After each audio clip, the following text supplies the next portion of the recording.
नमस्कार। आज का जो विषय है वो है रीतिकाल। अब रीतिकाल का जो समय बताया था उस समय के भीतर समाज कैसा था, राजनीति कैसी थी, साहित्य कैसा था, इस बारे में हम इस प्रश्न में पढ़ेंगे। तो जहाँ तक इसकी परिस्थितियाँ हैं उनको हम 4 भागों में बांट सकते हैं। एक सामाजिक हो गई, राजनीतिक हो गई, आर्थिक और साहित्यिक। अब आगे बढ़ते हैं इसमें।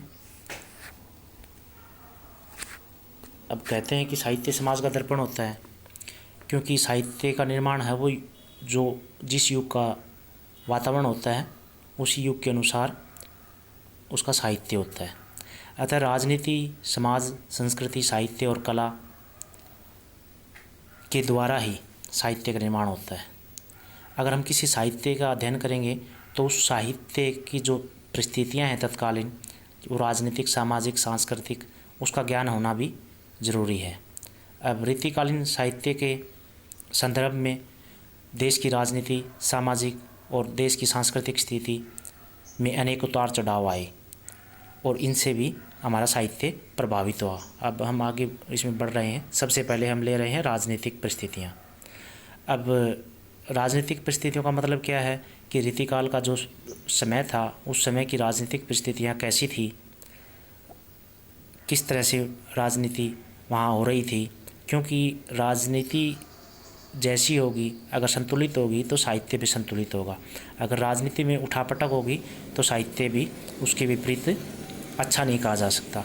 अगर हम राजनीति की बात करें तो इस युग में जो मुख्य मुख्य बिंदु कौन से हैं, एक शाहजहाँ है। अब शाहजहाँ के बाद दारा शिकोह आते हैं और औरंगज़ेब। ये दारा शिकोह औरंगज़ेब दोनों भाई हैं। और उसके बाद औरंगज़ेब का जो बेटा है शाह आलम प्रथम आता है।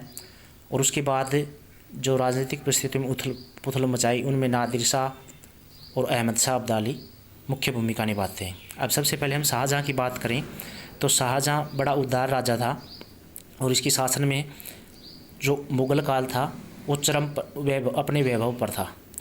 अब जहांगीर ने, शाहजहाँ के बाद जहांगीर आया। अब जहांगीर ने क्या किया, शाहजहाँ की नीतियों का पालन करते हुए अपने राज्य का विस्तार किया। राजपूतों पर इन्होंने विश्वास किया। अब इसी काल में, शाहजहाँ के काल में, ताजमहल, मयूर सिंहासन आदि का निर्माण हुआ। अब शाहजहाँ तक तो ठीक था और जहांगीर तक भी ठीक था। अब इनकी मृत्यु के पश्चात, यानी कि शाहजहाँ की मृत्यु के पश्चात, यानी कि 1658 ईस्वी के आसपास जो इसके पुत्र थे उनमें सत्ता को लेकर के संघर्ष होने लगा। और इनके 2 पुत्र थे। इनका जो बड़ा पुत्र था वो दारा शिकोह और छोटा पुत्र कौन सा था, औरंगज़ेब। अब दारा शिकोह और औरंगज़ेब में लड़ाई हुई और औरंगज़ेब ने अपने षड्यंत्र द्वारा दारा शिकोह को मार दिया और सत्ता पर काबिज हो गया। और औरंगज़ेब ने क्या है, आते ही हिंदुओं पर अत्याचार करने शुरू कर दिए, हिंदुओं के मंदिर गिराने शुरू कर दिए। तो कहने का मतलब हिंदू राजाओं में एक तरह से अशांति फैल गई और इसने अपने हेम की संतुष्टि के लिए उन पर अत्याचार बराबर जारी रखे। अब औरंगज़ेब के पश्चात 1707 में उसके पुत्रों के बीच भी संघर्ष हुआ और उसका जो द्वितीय पुत्र है जिसको हम शाह आलम प्रथम कहते हैं वो राज सिंहासन पर बैठा। यद्यपि उसमें कुछ उदारता थी परंतु वह अधिक समय तक जीवित नहीं रह सका और 1912 से ही इस मुग़ल साम्राज्य का पतन आरंभ हो गया और लगभग 50 वर्ष तक यही स्थिति बरकरार रही। राजगद्दी पर कुछ समय के लिए कोई बैठता रहा लेकिन अधिक समय तक कोई नहीं बैठा और जो भी बैठा वो विलासी ही था एक तरह से।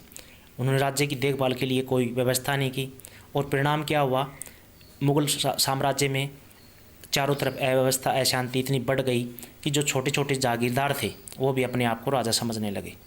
और इसी बीच आता है कौन, नादिर शाह। 2 लोग आते हैं, नादिर शाह और अहमद शाह अब्दाली। अब नादिर शाह ने क्या किया, आक्रमण कर दिया और उसकी मुग़ल साम्राज्य की नींव को एक प्रकार से हिला दिया। और जो कमी थी उस कमी को किसने किया, पूरा अहमद शाह अब्दाली ने। और अहमद शाह अब्दाली ने क्या है, इसने भी युद्ध के द्वारा एक तरह से समाप्ति कर दिया। अब उसके बाद 1857 की क्रांति हुई, 1857 की यद्यपि असफल रही। तो इस प्रकार हम कह सकते हैं कि इस काल में कोई सुदृढ़ राजा नहीं हुआ।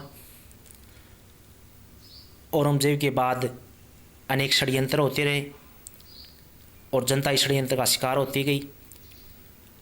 यानी कि इसके बाद मुग़लों में ऐसा कोई राजा नहीं रहा जो कि अपने पुराने गौरव को ला सके।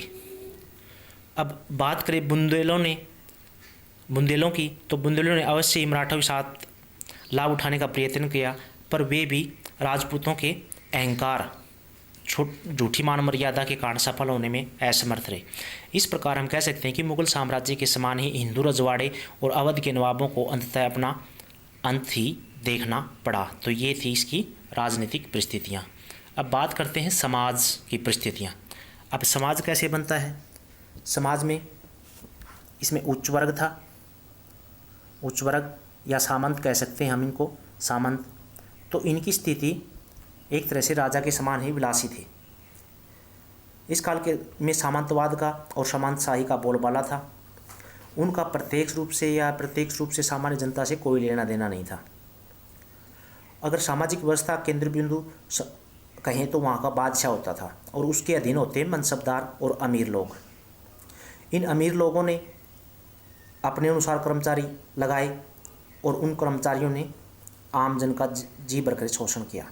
यानी कि शासित वर्ग में एक और श्रमजीवी वर्ग था, कृषक वर्ग था, दूसरी ओर सेठ, साहूकार, दुकानदार और व्यापारी थे।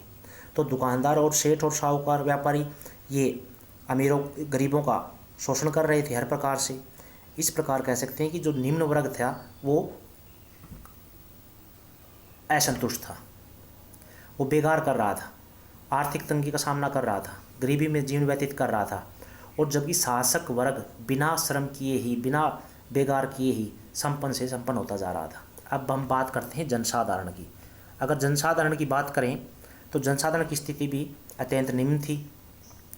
यहाँ इस काल में नारी को संपत्ति माना जाता था, भोगहीन के जीवन का मूल मंत्र था। मध्यम वर्ग, निम्न वर्ग लोगों में भी यह प्रवृत्ति विद्यमान थी।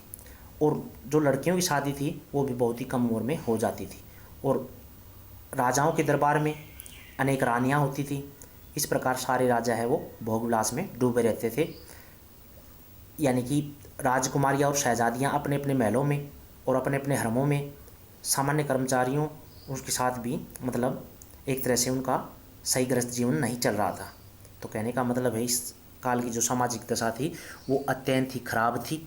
चाहे वो निम्न वर्ग की तो बहुत ही ज़्यादा खराब थी, जो अगर उच्च वर्ग की बात करें तो उसमें विलासिता, भोगविलास में डूबा रहता था। आम जन से, राज्य से किसी को कोई लेना देना नहीं था। अब तीसरी बात करें हम धर्म की। अगर धर्म इसमें क्या है, दो लेंगे हम, एक हिंदू धर्म हो गया और एक मुस्लिम धर्म हो गया। अब मुस्लिम धर्म और हिंदू धर्म की जो स्थिति देखें तो शाहजहाँ, अकबर और जहांगीर तक ठीक थी, क्योंकि इनकी उदारवादी नीति थी। हिंदू मुस्लिम जो संस्कृतियाँ थी वो एक दूसरे के निकट आ गई। लेकिन औरंगजेब के आते ही उन्होंने क्या किया, मंदिरों को तोड़ना शुरू कर दिया। और दूसरी तरफ इस्लाम पर भी विलास वैभव का सीधा प्रभाव पड़ गया। कुरान की जो स्थितियाँ थी, जो मूलभूत सिद्धांत थे, उनसे दूर हो गई। यानी कहने का मतलब है धर्म के साथ जो नैतिकता जुड़ी हुई थी वो इस काल में समाप्त हो गई थी। और दूसरी तरफ जो संपन्न वर्ग था उसको विलासिता में खुली छूट मिल गई। वो धर्म की आड़ में एक तरह से अपने स्वार्थों की ही पूर्ति करने लगा। और दूसरी तरफ जो पुजारी, जो मुल्ला थे, वो धर्म के स्थान पर भ्रष्टाचार और पापाचार ही फैला रहे थे। तो अब इस युग का जो भक्ति की परंपराएं थी वो कबीर नानक जैसी नहीं थी, बल्कि केवल अपने अपने संप्रदाय तक ही सीमित थी। तो धर्म की दृष्टि से भी यह युग अत्यंत कमज़ोर कहा जा सकता है। धर्म अपने वास्तविक अर्थ को भूलकर सिर्फ अंधविश्वासों में ही विश्वास करने लगा था और आम जन से लेकर के खास जन तक इसी अंधविश्वासों में पड़ करके एक तरह से अधर्म की ओर ही प्रवृत्त होते जा रहे थे। अब अगली परिस्थितियाँ क्या है, साहित्यिक परिस्थितियाँ। अगर बात हम साहित्य की करें, आपको पता है इस काल की जो राजनीति है, जो समाज है और जो धर्म है वो अत्यंत विकृत अवस्था में है। तो कहने का मतलब है जिस काल की तीनों स्थितियाँ खराब हों उस काल की साहित्यिक परिस्थितियाँ भी अच्छी नहीं कही जा सकती। यद्यपि इस काल में ललित कलाओं चित्रकलाओं का कुछ मतलब उन्नति हुआ था। राजस्थान में भी बहुत सी कलाएँ विकसित हुई थी, रजवाड़ा में बहुत सी कलाएँ विकसित हुई थी। यानी कि स्थापत्य कला और संगीत कला है उसने अपना विशेष स्थान किया, क्योंकि अकबर, शाहजहाँ ये इनका मतलब इनको इन्होंने अच्छा मतलब दर्जा दिया और इनकी तरफ विशेष ध्यान दिया। अब शाहजहाँ के पश्चात औरंगजेब आया। औरंगजेब ने कला की तरफ ध्यान नहीं दिया। इसके बाद मुगल दरबार और अवध नवाबों के अतिरिक्त इस काल में हिंदू राजाओं के आश्रय में भी ये दोनों कलाएँ थी जो मैंने पीछे कलाएँ थी, इनका मतलब विकास होता रहा, लेकिन सीमित मात्रा में। जो इस काल के कवियों और कलाकारों का अगर बात करें तो इस काल के सारे कवि और कलाकार राजाओं के आश्रित थे। वो उन्हीं से उन्हें रोटी पानी मिलता था। परिणाम क्या हुआ, तो इन कवियों ने क्या किया, अपने राजाओं की विलास प्रियता को, उनकी अलंकार प्रियता को ही काव्य के द्वारा उजागर करना शुरू कर दिया। तो इसलिए इस काल का जो अगर बात करें शिल्पकला की, व्यापार की और चित्रकला की और संगीत की, तो कुछ हद तक ठीक भी कहा जा सकता है। लेकिन जो साहित्य है वो अपने स्थान से उतर कर एक तरह से राजाओं तक और राज दरबारों तक ही सीमित हो चला था।